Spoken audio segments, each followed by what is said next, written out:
भारत लाए जा रहे मुंबई आतंकी हमले के आरोपी तहव्वुर राणा से पूछताछ की पूरी तैयारी हो चुकी है।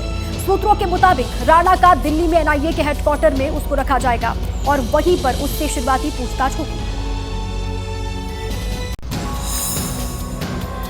तहव्वुर राणा को लेकर एजेंसियों ने अपनी पूरी तैयारी कर ली है। सूत्रों के मुताबिक तैयारियों पर चर्चा के लिए गृह मंत्री अमित शाह ने विदेश मंत्री एस जयशंकर और राष्ट्रीय सुरक्षा सलाहकार अजीत डोभाल के साथ बैठक की। बैठक में खुफिया ब्यूरो के निदेशक तपन डेका और विदेश सचिव विक्रम मिस्त्री भी मौजूद थे। वहीं दूसरी तरफ एनआईए तहव्वुर राणा से पूछताछ की तैयारी कर रही है। सूत्रों के मुताबिक हेडक्वार्टर में पहले कानूनी औपचारिकता पूरी की जाएंगी। इसके बाद राणा से शुरुआती पूछताछ होगी। पूछताछ के लिए एनआईए ने खास टीम बनाई है। एनआईए हेडक्वार्टर के बाहर सुरक्षा बढ़ा दी गई। मुंबई क्राइम ब्रांच के सूत्रों के मुताबिक तहव्वुर राणा का प्रत्यर्पण दिल्ली एनआईए में 2009 में दर्ज की गई एफआईआर के मामले में हुआ है। इसीलिए पहले उसे दिल्ली की कोर्ट में पेश किया जाएगा। 2009 में एनआईए ने तहव्वुर राणा और डेविड कोलमैन हेडली के खिलाफ एफआईआर दर्ज की थी। ये एफआईआर दिल्ली के नेशनल डिफेंस कॉलेज पर हमले की साजिश के मामले में दर्ज हुई थी। एफआईआर में राणा और हेडली पर भारत के खिलाफ साजिश रचने जैसी गंभीर धाराएं लगाई गई थी।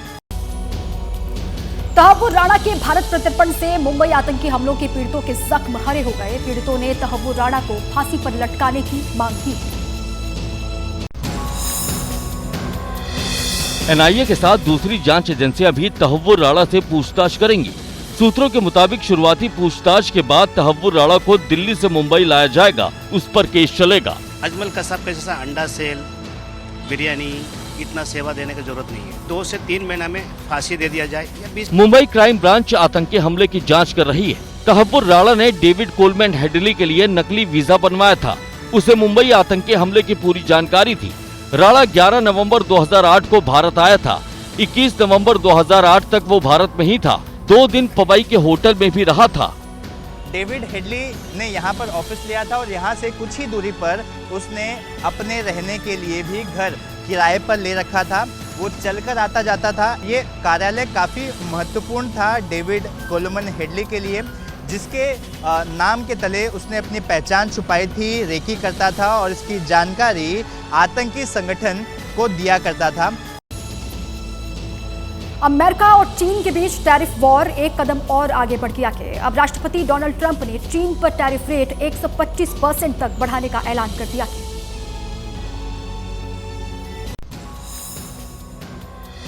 एक और टैरिफ बम फोड़ते हुए राष्ट्रपति ट्रंप ने चीन से आयात होने वाले सामान पर टैरिफ बढ़ाकर 125% करने का ऐलान किया। ट्रंप ने अपने social media platform social truth पर इसका ऐलान किया है। बढ़ा हुआ टैरिफ तत्काल लागू हो गया है। ट्रंप ने कहा है, चीन दुनिया के बाजारों का सम्मान नहीं करता। दुनिया को नुकसान पहुंचाने के दिन अब टिकाऊ नहीं है। अब अमेरिका अपना नुकसान बर्दाश्त नहीं करेगा। इससे पहले चीन ने ट्रंप के 104% टैरिफ के जवाब में अमेरिका पर 50% अतिरिक्त टैरिफ लगा दिया था। चीन ने अमेरिका पर कुल 84% का टैरिफ लगाया था। चीन पर टैरिफ लगाने के साथ ही राष्ट्रपति ट्रंप ने 75 से ज्यादा देशों को फिलहाल टैरिफ के मुद्दे पर राहत दी है। ट्रंप ने इन देशों पर लगाए गए टैरिफ को 90 दिनों के लिए स्थगित कर दिया। इस दौरान इन देशों पर 10% टैरिफ लगेगा। ट्रंप का कहना है कि ये देश टैरिफ के मुद्दे पर अमेरिका के साथ डील करना चाहते हैं, इसीलिए इन्हें राहत दी गई है। They are dying to make a deal. Please, please, sir, make a deal. I'll do anything. I'll do anything, sir. Bharat पर अमेरिकी टैरिफ को लेकर राहुल गांधी ने पीएम मोदी पर निशाना साधा है। राहुल गांधी ने कहा कि देश में आर्थिक तूफान आने वाला है। वहीं बीवी श्रीनिवास ने कहा कि राहुल वेस्ट इंडिया कंपनी से लड़ रहे हैं। भारत पर ट्रंप प्रशासन की तरफ से 26% टैरिफ लगाने को लेकर राहुल गांधी ने सवाल उठाए हैं। कांग्रेस अधिवेशन में राहुल ने पूछा कि खुद को ट्रंप का दोस्त बताने वाले पीएम मोदी इस मुद्दे पर चुप क्यों हैं? अपने ऑर्डर दिया, जिनको मोदी जी अपने मित्र कहते हैं, नए टैरिफ लगाएंगे। जू तक नहीं निकली, आज तक गायब है। जनता का ध्यान वहां ना चला जाए तो पार्लियामेंट में 2 दिन ड्रामा चलाया, मगर सच्चाई है कि आर्थिक तूफान आने वाला है। बैठक में किसी का नाम लिए बगैर कांग्रेस नेता बीवी श्रीनिवास ने कहा कि Rahul Gandhi waste India company से लड़ रहे हैं। श्रीनिवास के बयान पर बीजेपी ने तल्ख टिप्पणी की है। बीजेपी ने कहा कि महाराष्ट्र के बाद गुजरात में भी कांग्रेस का सफाया तय है। महाराष्ट्र से पश्चिम, अब तो पूरे भारत से ही साफ है और भी साफ होंगे। ये बहुत ही घटिया सोच है। पश्चिम बंगाल के नादिया में नए वक्फ कानून के खिलाफ प्रदर्शन हुआ और यहां पर हिंसा हुई। यहां उपद्रवियों ने पुलिस वालों से मारपीट की। अब बीजेपी ने हिंसा को लेकर ममता सरकार पर सवाल खड़े किए। ये तस्वीरें पश्चिम बंगाल के नादिया के कनाई नगर में हुए उपद्रव की तस्दीक करती हैं। देखिए कैसे भीड़ से बचने के लिए एक पुलिस वाला भागकर पेट्रोल पंप के अंदर छिपने की कोशिश करता है, लेकिन उपद्रवी भीड़ भी उसके पीछे पीछे पहुंच जाती है, पुलिस वाले को खींचकर बाहर लाती है और फिर उसके साथ मारपीट होती है। ये दूसरी तस्वीर देखिए, बीच सड़क पर जाम लगाकर उपद्रवी लोगों के साथ बदसलूकी कर रहे हैं। ये तस्वीरें उस वक्त की हैं जब नादिया में जमीयत उलेमा हिंद ने नए वक्फ कानून के खिलाफ रैली की थी। रैली में आए लोग हिंसक हो गए और तोड़फोड़ शुरू हो गई। पुलिस ने उपद्रव से रोका तो हंगामा कर रहे लोगों ने पुलिस वालों से ही मारपीट शुरू कर दी। ये वीडियो बीजेपी आईटी सेल के इंचार्ज अमित मालवीय ने अपने एक्स हैंडल पर शेयर किया। जंगीपुर के बाद नादिया में हुए इस बवाल को लेकर बीजेपी ममता बनर्जी सरकार पर सवाल उठा रही है। बीजेपी पश्चिम बंगाल में कानून व्यवस्था पर सवाल उठा रही है। बीजेपी का आरोप है कि ममता सरकार हिंसा करने वालों पर एक्शन नहीं ले रही। पुलिस का जीप को आग लगा दिया। नेशनल एलिमेंट के साथ मुख्यमंत्री एकजुट होकर रहना चाहिए। वक्फ कानून को लेकर हुई हिंसा के बाद पश्चिम बंगाल के जंगीपुर में हालात अब कंट्रोल में हैं। पुलिस उपद्रवियों की गिरफ्तारी लगातार कर रही है। वहीं वक्फ कानून के खिलाफ आज भोपाल में भी प्रदर्शन होगा।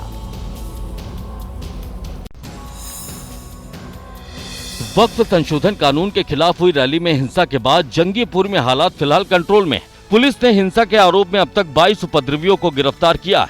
इलाके में बीएनएस की धारा 163 लागू है। पुलिस मुस्तैद है और हर हरकत पर नजर रखी जा रही है। There had been a law and order problem तो हुआ था, पुलिस एक्शन लिया, अरेस्ट किया और 163 बीएनएस लागू है अभी और इंटरनेट भी बंद है। हिंसा को लेकर ममता सरकार पर सवाल उठाए जा रहे हैं। वहीं टीएमसी के नेता आरोप लगा रहे हैं कि बाहर से आए लोग हिंसा में शामिल थे। हम लोग का यहाँ कोई झमेला नहीं है लोकल में, लेकिन बाहर से आके कर दिया तो हम लोग क्या करेंगे, वो पुलिस देख रहा है, हम पुलिस को बताया, बेकसूर आदमी न धरा लगे। इस बीच वक्फ संशोधन बिल के खिलाफ आज भोपाल में all India Muslim personal law board ने इसके विरोध प्रदर्शन का ऐलान किया है। कांग्रेस विधायक और all India Muslim personal law board के मेंबर आरिफ मसूद के नेतृत्व में ये प्रदर्शन होगा। प्रदर्शन को देखते हुए भोपाल में सुरक्षा के पुख्ता इंतजाम किए गए हैं। वक्फ संशोधन कानून को लेकर मुंबई में पोस्टर वॉर शुरू हो चुका है। संसद में वक्फ कानून का विरोध करने वाले सांसदों के खिलाफ मुंबई में कई जगह पोस्टर बैनर लगाए गए हैं। वहीं वक्फ बिल का समर्थन करने वाले मौलाना शहाबुद्दीन रजवी को जान से मारने की धमकी मिली है। मुंबई में जगह जगह ऐसे ही पोस्टर बैनर लगे हैं। इन पोस्टरों में संसद में वक्फ संशोधन कानून का विरोध करने वाले नेताओं को गद्दार बताया गया है। ये सांसद उद्धव गुटवाली शिवसेना और कांग्रेस के दोनों पार्टियों ने संसद में वक्फ संशोधन कानून का विरोध किया था। ये पोस्टर किसने लगाए हैं साफ नहीं है, लेकिन इतना साफ है कि इन पोस्टर्स के जरिए उद्धव गुटवाली शिवसेना और कांग्रेस को घेरने की कवायद की जा रही है। उद्धव गुट और कांग्रेस के नेता इन पोस्टर्स को लेकर चुप्पी साधे हुए हैं। वहीं दूसरी तरफ वक्फ संशोधन कानून का समर्थन करने वाले ऑल इंडिया मुस्लिम जमात के अध्यक्ष मौलाना शहाबुद्दीन रजवी ने शिकायत की है कि उन्हें जान से मारने की धमकी मिली है। मौलाना ने बिल को फायदेमंद बताते हुए इसका विरोध नहीं करने की अपील की थी। जब से मैंने वक्फ संशोधन बिल का समर्थन शुरू किया है, उस वक्त से मेरे सोशल साइट पर, इसके अलावा टेलीफोन करके लोग भी मुझे डरा रहे हैं, धमका रहे हैं, मगर मैं अल्लाह पर भरोसा रखता हूं, इसलिए मुझे कोई डर और खौफ नहीं है। नए वक्फ कानून के खिलाफ सुप्रीम कोर्ट में दायर याचिकाओं पर 16 अप्रैल को सुनवाई होगी। चीफ जस्टिस की बेंच इन याचिकाओं पर सुनवाई करेगी। वक्फ कानून के खिलाफ सुप्रीम कोर्ट में 20 याचिकाएं दायर हो चुकी हैं। इन याचिकाओं पर सुनवाई की तारीख तय हो गई है। 16 अप्रैल को वक्फ संशोधन कानून के खिलाफ दायर याचिकाओं पर सुनवाई होगी। चीफ जस्टिस संजीव खन्ना की अध्यक्षता वाली 3 जजों की बेंच मामले पर सुनवाई करेगी। बेंच के बाकी 2 सदस्य हैं, जस्टिस संजय कुमार और जस्टिस केवी विश्वनाथन। मामला सुनवाई की सूची में 13वें नंबर पर लगा है। कुल 10 याचिकाएं लिस्ट में हैं। इनमें सबसे पहले AIMIM नेता असदुद्दीन ओवैसी की याचिका है। सुप्रीम कोर्ट में दायर याचिकाओं में नए वक्फ कानून को मुसलमानों के साथ भेदभाव करने वाला, धार्मिक संस्था के कामकाज में सरकारी हस्तक्षेप, संविधान के अनुच्छेद 14, 25, 26 और 29 के उल्लंघन का आरोप लगाया गया है। याचिकाकर्ताओं ने नए वक्फ कानून पर रोक लगाने की मांग की है। केंद्र सरकार ने भी सुप्रीम कोर्ट में कैविएट दाखिल की है। केंद्र ने किसी भी आदेश से पहले अपना पक्ष सुने जाने की मांग की है। वक्फ संशोधन कानून के खिलाफ विपक्ष के प्रचार का जवाब देने के लिए बीजेपी भी अब एक्शन मोड में है। आज बीजेपी अध्यक्ष जेपी नड्डा अल्पसंख्यक मामलों के मंत्री और दूसरे पार्टी नेताओं के साथ बैठक करेंगे और बैठक में वक्फ कानून के विरोध में विपक्ष के प्रचार का जवाब देने पर चर्चा होगी।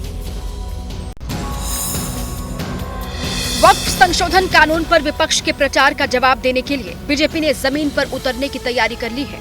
आज सुबह 11 बजे बीजेपी मुख्यालय में पार्टी अध्यक्ष जेपी नड्डा अल्पसंख्यक मामलों के मंत्री किरेन रिजिजू और दूसरे नेताओं के साथ चर्चा करेंगे।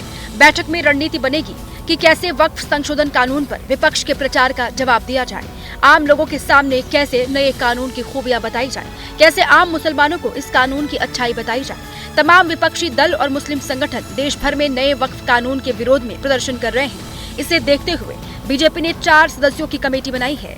ये कमेटी देश भर में जन जागरण अभियान चलाएगी। तथ्य और कानून के अहम पॉइंटर्स के साथ बीजेपी नेता जनता के बीच जाएंगे। बीजेपी नेता जमीन पर उतरकर अल्पसंख्यक समाज के सवालों का जवाब देंगे। अपने कार्यकर्ताओं और नेताओं को वक्फ कानून से जुड़ी जानकारी देने के लिए बीजेपी ट्रेनिंग और वर्कशॉप करेगी।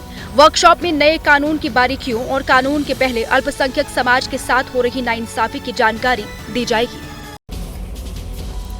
कांग्रेस पार्टी से दूर होते ओबीसी को साथ लाने के लिए राहुल गांधी ने फिर से जाति जनगणना वाला दांव चला के अहमदाबाद कांग्रेस अधिवेशन में राहुल गांधी ने कहा कि हम जाति जनगणना करवा के रहेंगे और तेजस्वी यादव ने भी राहुल गांधी का समर्थन किया।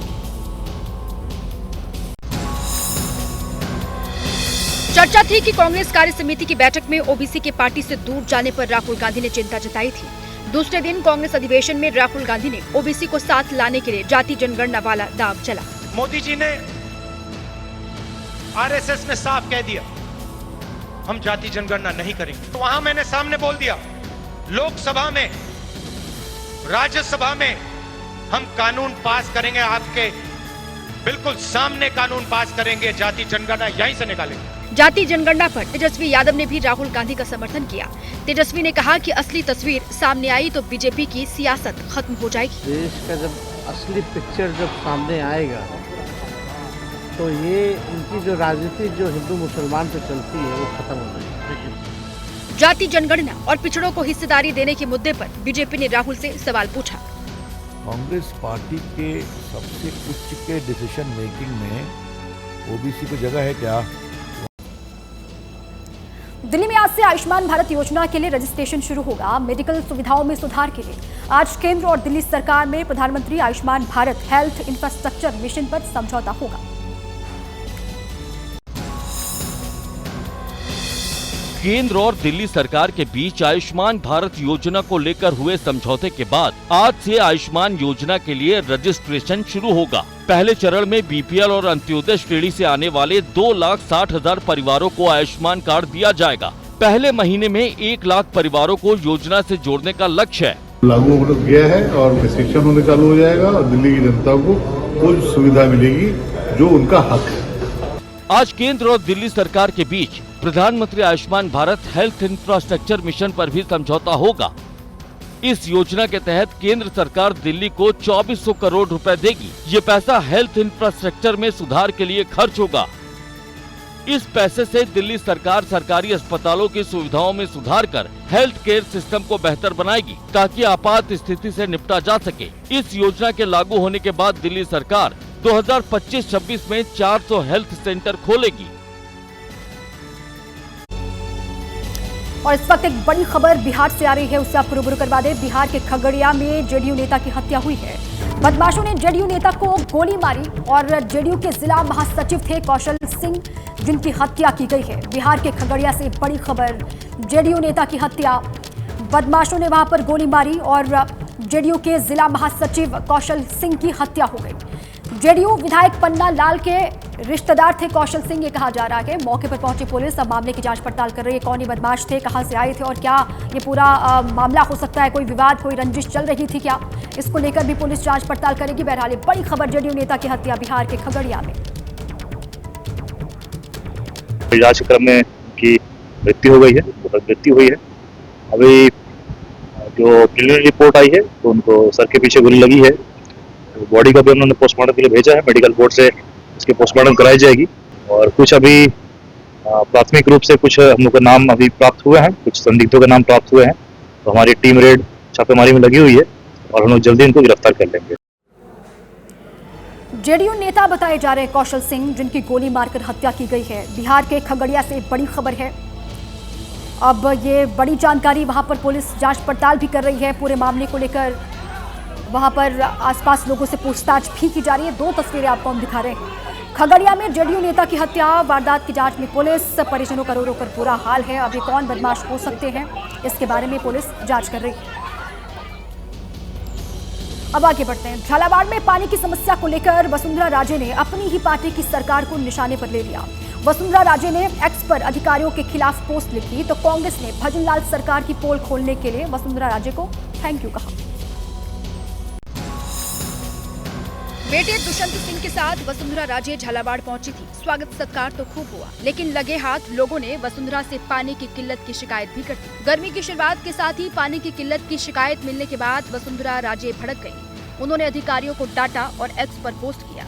क्या जनता को प्यास नहीं लगती? सिर्फ आप अफसरों को ही लगती है। गर्मी में पेयजल संकट के कारण जनता त्रस्त है, अफसर तृप्त है। पानी कागजों में नहीं, लोगों के होठों तक पहुँचे। अफसर सो रहे हैं, लोग रो रहे हैं। मैं ऐसा नहीं होने दूंगी। वसुंधरा की इस पोस्ट के बाद राजस्थान में सियासी सरगर्मी बढ़ गई। प्रदेश कांग्रेस अध्यक्ष गोविंद सिंह डोटासरा ने एक्स पर पोस्ट कर वसुंधरा की तारीफ की। डोटासरा ने कहा कि धन्यवाद वसुंधरा राजे जी, राजस्थान की जनता को निष्क्रिय भाजपा सरकार की सच्चाई बताने के लिए। इस बीच केंद्रीय जल शक्ति मंत्री CR पाटिल ने भी एक्स पर पोस्ट किया और कहा कि जल संकट को लेकर वसुंधरा राजे जी द्वारा उठाई गई चिंता को भारत सरकार के जल शक्ति मंत्रालय, पेयजल एवं स्वच्छता विभाग ने गंभीरता से संज्ञान में लिया है। राजस्थान सरकार से इस संबंध में तात्कालिक तथ्यात्मक रिपोर्ट मांगी गई है।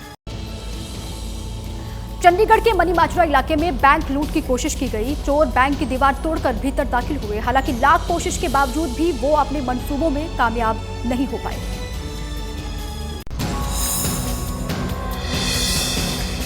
सफेद कपड़े और सफेद नकाब में दिख रहे ये वो दो लुटेरे हैं जिन्होंने लूट की बड़ी वारदात अंजाम देने की साजिश रची थी। ये 6 अप्रैल को सुबह करीब 3 बजे चंडीगढ़ के मनीमाजरा इलाके में मौजूद एक्सिस बैंक के ब्रांच में पहुंचे थे। बैंक की पिछली दीवार तोड़कर ये भीतर दाखिल हुए थे। बैंक में घुसते ही ये लॉकर के पास पहुंच गए। सबसे पहले ये लुटेरे इस अलार्म सिस्टम को तोड़ते दिखे। इसके बाद इन लोगों ने बैंक के लॉकर को भी तोड़ने की कोशिश की। तस्वीरों में आप साफ देख सकते हैं कि कैसे दोनों लुटेरे लॉकर को तोड़ने की कवायद में जुटे दिख रहे हैं। हालांकि लाख मशक्कत के बाद भी ये लॉकर खोल नहीं सके। करीब 15 मिनट तक ये जूझते रहे और इस बीच सिक्योरिटी अलार्म एक्टिवेट हो गया। बैंक के हेडक्वार्टर और पुलिस स्टेशन तक खबर पहुंच गई। फौरन पुलिस की टीम बैंक के लिए रवाना हुई, लेकिन अलार्म बजने के बाद ही ये लुटेरे भी बैंक से निकल भागे। अब पुलिस CCTV फुटेज की मदद से आरोपियों की तलाश में जुटी है। फॉरेंसिक टीम की भी मदद ली जा रही है। राजस्थान के जोधपुर में उस वक्त अफरा तफरी मच गई जब पेट्रोल पंप पर अचानक ही अनाज से भरे ट्रक में आग लग गई। लेकिन गनीमत ये रही कि वक्त रहते पेट्रोल पंप मैनेजर ने जाबाजी दिखाई और ट्रक को किसी भी तरह पेट्रोल पंप से दूर किया गया। आग की लपटों से घिरे ट्रक की ये तस्वीरें जोधपुर से सामने आई हैं। ये ट्रक समरथला इलाके में मौजूद जियो पेट्रोल पंप पर तेल भराने पहुंचा था। पेट्रोल पंप पर ट्रक खड़ा कर इसका ड्राइवर खाना खाने गया था, जिसमें अचानक ही आग भड़क उठी। पेट्रोल पंप पर ट्रक में आग लगना किसी बड़ी अनहोनी को दस्तक दे रहा था, लेकिन इसी बीच पेट्रोल पंप के मैनेजर ने बहादुरी दिखाई। पेट्रोल पंप मैनेजर ट्रक का शीशा तोड़कर केबिन में दाखिल हुआ। केबिन में उसे ट्रक की चाबी मिल गई। इसके बाद पेट्रोल पंप के मैनेजर ने आग की लपटों से घिरे ट्रक को बैक करना शुरू किया। कुछ पेट्रोल पंप कर्मचारी उसकी मदद करते भी दिखाई दिए। किसी तरह से उसने जलते हुए ट्रक को पेट्रोल पंप से बाहर निकाला और फिर ट्रक को हाईवे पर ले आया, जिसके बाद कुछ किलोमीटर दूर सुरक्षित जगह पर ले जाकर उसने ट्रक को छोड़ दिया।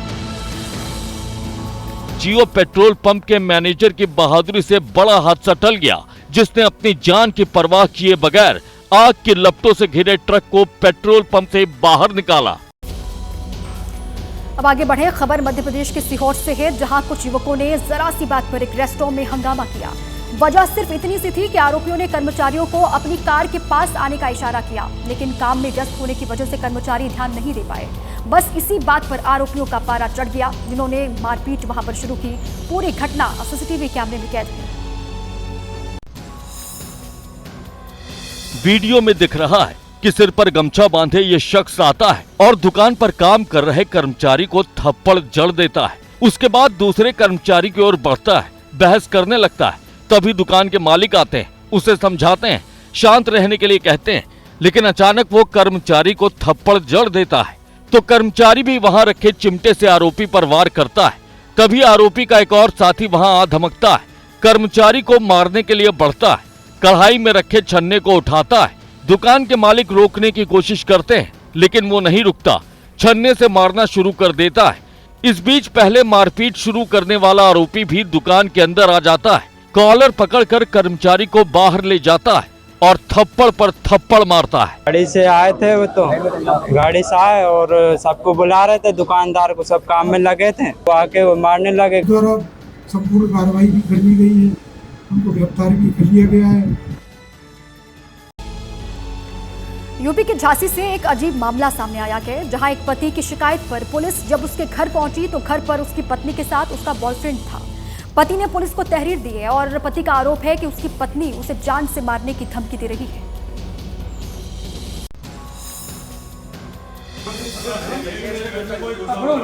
ये वीडियो अब वायरल है। तस्वीरें झांसी के मऊ रानीपुर की हैं, जहां एक पति पवन कुमार की शिकायत पर रात में पुलिस पहुंची थी। पत्नी रितु वर्मा के साथ उसका बॉयफ्रेंड पार्षद अभिषेक पाठक घर में मौजूद था, जिसे पुलिस ने बाहर निकलने को कहा तो वो मारपीट पर उतारू हो गया, सरेआम लोगों को धमकाने लगा।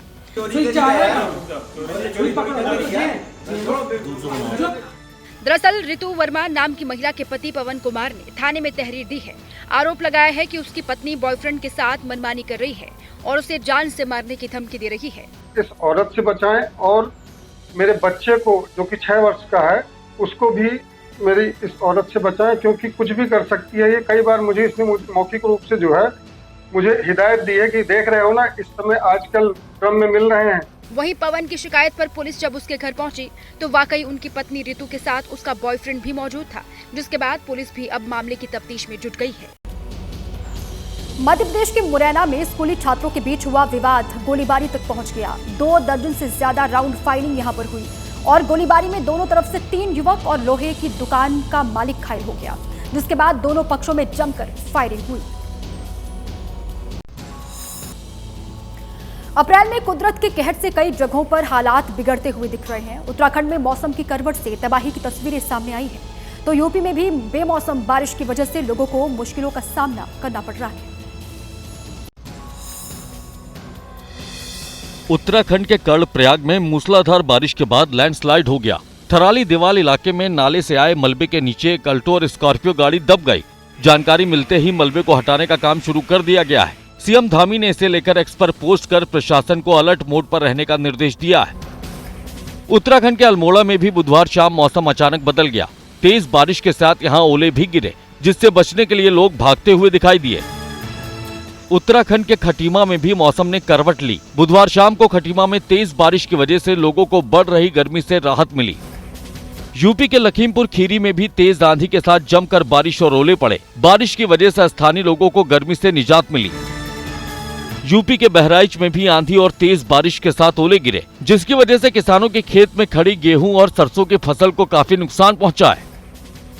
दक्षिण भारत के कर्नाटक में भी बुधवार शाम को जमकर बारिश हुई, जिसके बाद शहर की सड़कों पर कई जगह पानी भरा नजर आया।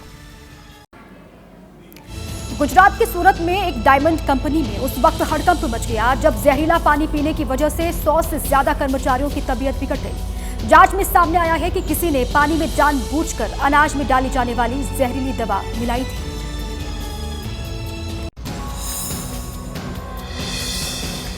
सूरत की अनब जेम्स कंपनी के 100 से ज्यादा कर्मचारियों को अस्पताल में भर्ती कराया गया है, जहां इनका इलाज जारी है। डॉक्टर्स की माने तो सभी खतरे से बाहर है, लेकिन ये सभी जिस वजह से अस्पताल पहुंच गए वो खौफजदा करने वाली है। दरअसल ये सभी सूरत के कपोद्रा इलाके में मौजूद अनब जेम्स कंपनी के ऑफिस में काम करते हैं, जहां पानी पीने के बाद इनकी तबीयत अचानक बिगड़ गई। जांच में पता चला कि कंपनी के वाटर कूलर में किसी ने सल्फास नाम की दवा मिला दी, जिसका इस्तेमाल अनाज को सुरक्षित रखने के लिए किया जाता है। ये बेहद जहरीली दवा मानी जाती है। ऐसे में जिसने भी वाटर कूलर का पानी पिया वो अस्पताल पहुंच गया। मामले की जानकारी मिलते ही गुजरात के शिक्षा मंत्री प्रफुल्ल पानसेरिया भी अस्पताल पहुंचे और दावा किया कि ऐसी हरकत करने वाले को बख्शा नहीं जाएगा। जो पेशेंट है अस्पताल में वो सभी सेफ है, सब मानव जात शर्मिंदा है और पकड़ा जाएगा, बाद में उसको बख्शा भी नहीं जाएगा। बड़ी खबर जम्मू कश्मीर से आ रही है। आपको बताएं, जम्मू कश्मीर के उधमपुर में सुरक्षा बलों का सर्च ऑपरेशन लगातार जारी है। आतंकवादियों से हुई सुरक्षा बलों के बीच मुठभेड़, दोनों के बीच मुठभेड़ हुई और उधमपुर के माटा गांव में चल रहा है तलाशी अभियान। अभी भी वहां पर सर्च ऑपरेशन चल रहा है। ये माटा गांव बताया जा रहा है उधमपुर का, जहां पर पूरे इलाके को सुरक्षा बलों की ओर से घेरा किया है। सर्च ऑपरेशन वहां पर चल रहा है। बड़ी खबर, जम्मू कश्मीर के उधमपुर में सुरक्षा बलों का सर्च ऑपरेशन जारी। आतंकवादियों से सुरक्षा बलों की मुठभेड़ हुई और उसके बाद ये माटा गांव, जहां पर इस वक्त भी सर्च ऑपरेशन सेना का चल रहा है।